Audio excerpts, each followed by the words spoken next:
What is going on, guys? Welcome to another video. Today I want to talk to you guys about the Sony A6400 and why I've decided to make this my main vlogging camera. Let's get into this. This is not a review on this camera. It's just basically just want to share some of my thoughts on it, why I'm going to go with this one for vlogging. If you've been following me for a while, you guys may already know that I shoot with Micro Four Thirds. And my main vlogging camera has been my Panasonic GH5, which I'm filming on right now. And I don't plan on leaving or abandoning that system, but I did want something different for vlogging. My Panasonic GH5 has been fantastic.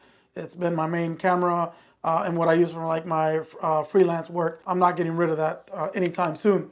However, the main thing I'm going to tell you guys, to be honest with you, why I wanted a different camera and why I was looking out for a new camera for a while. It's mainly the autofocus. I know that everybody's shooting style is different and like filmmakers don't really need like autofocus, but for my style of shooting on YouTube, it's a lot of run and gun, it's a lot of vlogging. I did want a better autofocus system. Not that the Panasonic wasn't working for me, because it actually was holding up pretty good for me after the firmware updates. But this is the main reason why I decided to go with the Sony. The autofocus is the main reason. This thing is amazing. The autofocus system on this camera is probably the best I've ever had on any of my cameras. Certainly better than any of my Micro Four Thirds cameras. It's not a perfect camera, and I'm not saying that it's better than the GH5. A lot of people are going to disagree with me on all of this. They're just going to say, why not stick with the GH5? But like I said, I wanted a better autofocus system, and I wanted a camera that shot 4K. I wanted a camera that had a flippy screen or articulating screen, and I'll talk about that a little bit in just a moment. This camera checked off all those boxes for me. Now, this camera does not have in-body image stabilization like the Panasonic does. And for me, the Panasonic is arguably the best, or has the best in-body image stabilization out of all these mirrorless cameras. But even with the IBIS in the Panasonic, you still get a little bit of like that jello look or that wobbly look. And so for me, that wasn't a deal breaker. Honestly, I started using, my first Micro Four Thirds camera was the Panasonic G7. That didn't have image stabilization, and I never had anybody complain to me on my videos about, when I would be vlogging, lack of IBIS, made my videos suck or whatever. It didn't affect my storytelling in those vlogs. So that's not a big deal to me. And when I vlog, I don't like to be wiggling my camera around like I see other vloggers doing. I actually like to frame my shot, and especially when I'm filming myself, and hold it, very tight, lock my elbow, my wrist, and my shoulder, and try not to wiggle the camera around so much. And if I find that I need stabilization, I already have my Feiyu G6 Plus, which is a really small gimbal that I like to bring with me on trips and stuff like that. So if anything, I'll throw the camera on there. I really don't like vlogging anyways with the gimbal. That's more for my other shots that I want to get, cinematic shots or whatnot. I mentioned that I wanted to have some of the features that my Panasonic has, and this Sony camera, this particular model, it has unlimited recording like the GH5. Other Sony models don't have that. Additionally, this camera also has the touchscreen functionality for certain things, mainly for autofocus, which is great. It also has the touch autofocus tracking system feature, which is really, really cool. Once you tap on here and you're following or tracking a subject, it latches onto that thing really good. But again, I can't say enough about the autofocus. It's pretty amazing. For stills, this camera has the real-time eye tracking or eye autofocus, which is unreal, man. This thing will focus on the eye. I mean, it's amazing. And it works on animals as well. It's just, like I said, the autofocus is for me, it outweighs a bunch of the things that this camera doesn't have. It is weather sealed, so that's another plus for it. The low light performance on this thing is also great, especially with the Sigma lenses that I purchased for it, which I'll talk about a little bit in a moment here. Another thing that I really like about this camera are the colors straight out of the camera. It's really nice colors. I like to use some of the picture profiles or the color profiles, such as HLG is one that I think that I've been playing around with a lot, and that I think that I'll be using a lot more. It does have the S-Log color profiles. It has Cine 2, Cine 4, I believe those were. I gotta look up my picture profiles because I don't know the system 100% yet, but I've been playing around with it a little bit. I did most of my vlogs when I was doing my vlogging challenge my fail vlogging challenge in July, were all filmed with this camera. And so, you know, I like the image quality on it. It's, you know, top notch. The first lens that I bought for it was the Sony 10 to 18 millimeter, and this is a really nice wide angle lens. It's an f4.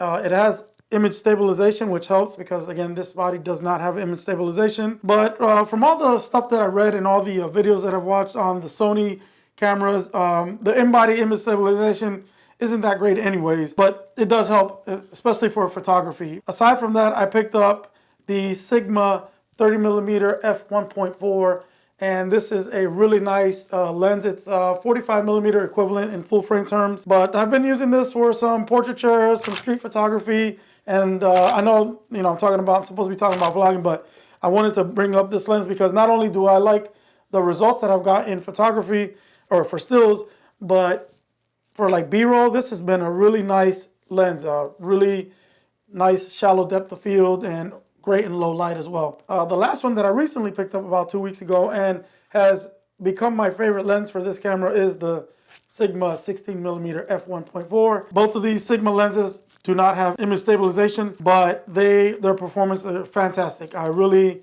like, just like the 30mm sharp f1.4 performed great in low light.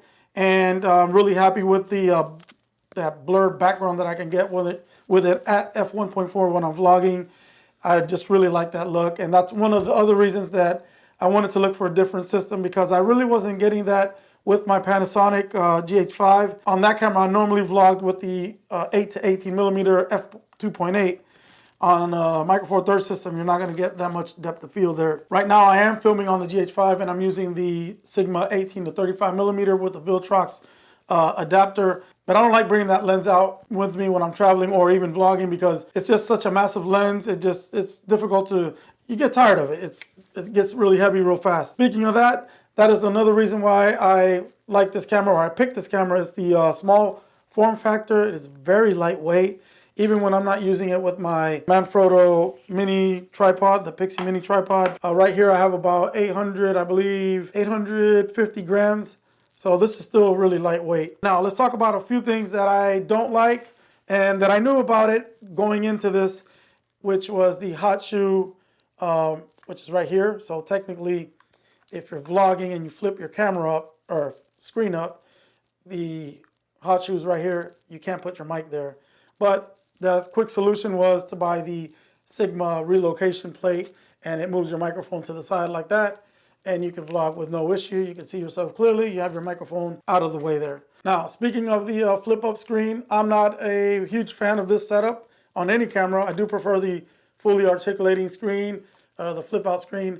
But this one, it'll work. It's a small screen. It's enough to get the job done when you're vlogging. So while I was looking at other cameras, and especially the Sony system, it's my understanding, again, this is my first Sony camera, that this camera has a couple features that you won't find like in the A6500 or the A6300, such as the intervalometer, built-in intervalometer, which I'm already used to having on my GH5. I can do time lapses right in here, and I don't have to use any extra equipment or anything or app. I can just do it all in the body. It has a better processor as well than the A6500. And some of these features that I'm talking about are new for the Sony cameras. So for Sony users, they're like extra happy. I come from a system where we already had most of these features already, because Panasonic does a fantastic job of including all those features in their bodies. Another thing that I really like about this camera is that it has autofocus in slow motion mode, which is great. I didn't have that in the GH5, and at times I'd miss my focus there because you're manually focusing when you're shooting like these slow-mo shots. But it's not a deal breaker either ways, but it is nice to have. This shoots 4K 24 frames per second, 30 frames per second. You don't get the 4K 60 that I get in the GH5, but honestly, I didn't really use that on my GH5 unless it was for like some of my freelance jobs. I usually use the 1080 at 120 frames per second, and I have that in this camera body as well. So the files in this camera are easy to work with. I haven't had any issues with it. I love that you can use the proxy recording, so you'll have 720p files to work with while you're editing. That's a huge help. I really like that. It saves a lot of time as well when you're shooting 4K. One of the things that I will tell you guys is that the battery life is not that great. It's not as terrible as I thought it was going to be, because I read that the battery life wasn't that great. So I went ahead and picked up some third-party batteries on Amazon. These are the Energons, and they've worked. You know, I haven't had any issues with them. They've worked good for the past month and a half. They're 1300 milliamp batteries, and they include their charger, dual charger, and it has the LED indicator here, so you know if it's fully charged or not. This is nice to have because the A6400 does not bring a charger like that. It just brings the USB cable for you to charge your battery. So don't let that, you know, discourage you from considering this camera. This is a great camera in my opinion. Some of the cons, you do have your workarounds. Like I said, the hot shoe is right in the middle of the screen here. So if you put a microphone, you know, a lot of people were, you know, tripping about that, but that has a quick solution. Just get this $20 relocation plate. Boom, you're all set. Or you can use the microphone on the side like that, the small one. But I'm going to link everything down below if you guys are interested in looking at all these you know, items that I've purchased for the camera. I also picked up the Gobe variable ND filter, and that has worked great, especially when I'm using the Sigma 16mm f1.4 in bright daylight, and I want to keep that shallow depth of field behind me. If you have any questions, drop me a comment down below, and we'll try to answer it as best as I can. If you want me to make more videos on the Sony A6400, drop me your questions. Maybe I can answer them via another video. That's going to do it. I'll see you guys in the next one. Thanks for watching. Peace.